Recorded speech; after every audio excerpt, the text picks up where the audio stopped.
ay rated SPG. Striktong patnubay at gabay ng magulang ang kailangan. Maaaring may masiselang tema, lengguwahe, karahasan, sexual, horror o droga na hindi angkop sa mga... Umuwi nga ng sobrang lasing itong si Gerald kay Gina, kaya naman nga't galit na galit itong si Gina. At mas lalo pa nga siyang nagalit kay Gerald nang malaman nga niyang nawawala ang kanilang anak na si Mindy dahil napabayaan nga ni Gerald ang kanilang anak.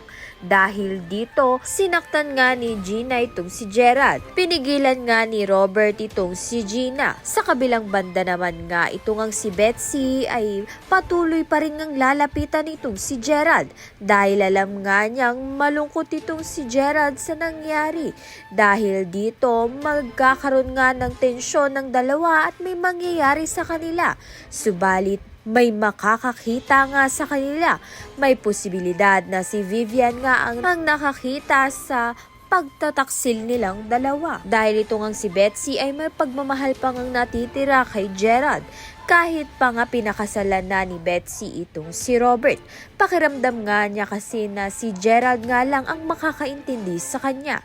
Kaya naman nga tiyan at iba pa ang dapat nating pakaabangan. Maraming salamat sa iyong panonood.